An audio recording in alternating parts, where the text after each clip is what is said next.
Well, I'm at Cambridge Estates. This is in Prosper, Texas. I live a couple subdivisions over. And this is a new development, and it has gone up very fast. I mean, there was a lake here. I mean, literally right here with trees around it. Just a couple of years ago, cows.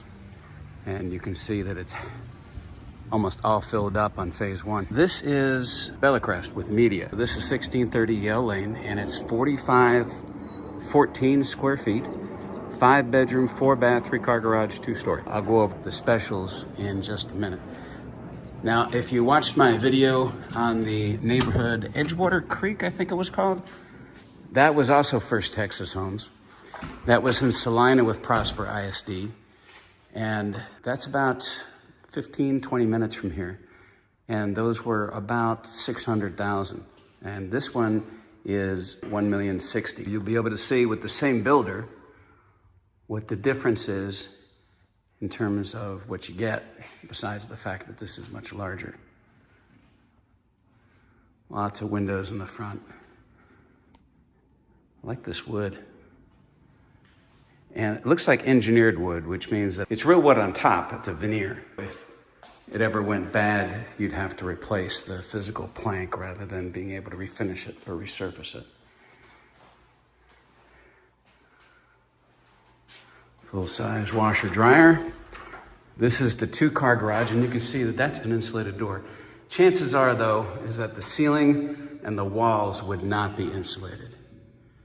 I remember when I built here back in 11, I had to pay extra to have the walls and the ceilings insulated because I had a classic Porsche 87 911 Cabriolet that my dad had driven for over 20 years until his death in 09. I wanted to make sure that the car was in good shape and not exposed to the elements, so I remember that. Unfortunately, in 17, I was running a team of 5 agents, and we did a huge amount of production. And that's not the unfortunate part. The unfortunate part is in 18, we had our first shift. I'd never experienced such a thing. I had a very large tax bill. That was much higher than what I'd already paid, so the Porsche had to go.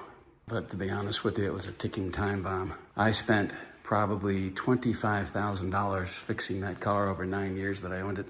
And I had to work hard to keep it that low. I know I'm talking about something completely different from the house, but the fella I sold it to, he had the car, and just a year later, he had to do a complete top-end rebuild. And it cost him 25 grand just in the first year that he owned it. Who knows, maybe I'll buy it back from him. Nice and open. It's a gas fireplace. It's very dramatic. I love all the windows. Look at that.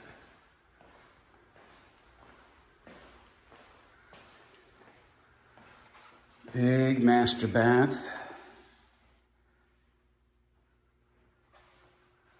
And a big tub, as any frequent viewer would know, I like.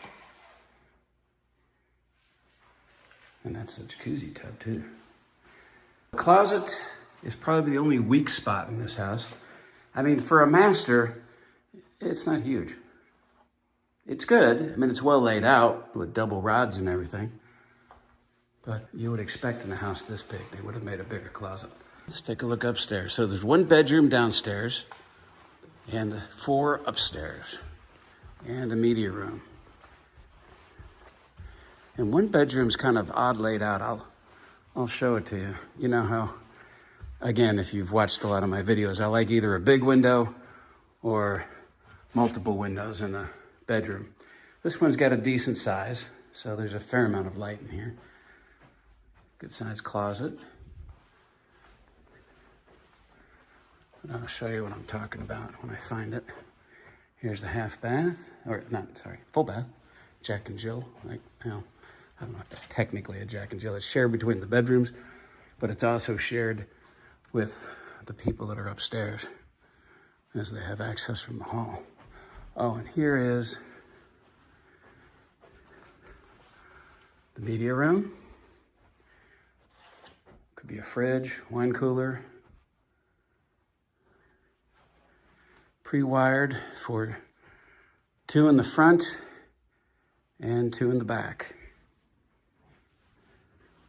Now this is the one that's strange.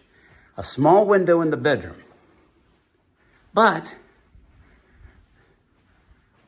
3 windows in the closet. And it's a huge closet. It's half the size of the master. That's a jack and jill. Now, if I had this bedroom, I'd just leave that door open all the time, get the extra light. Nice view down there. And then here's the other bedroom. Let's go over the details on this. They're offering, just like the one in Edgewater Creek, 15 grand towards closing costs. You can use that for whatever, buying down the rate, closing costs, whatever.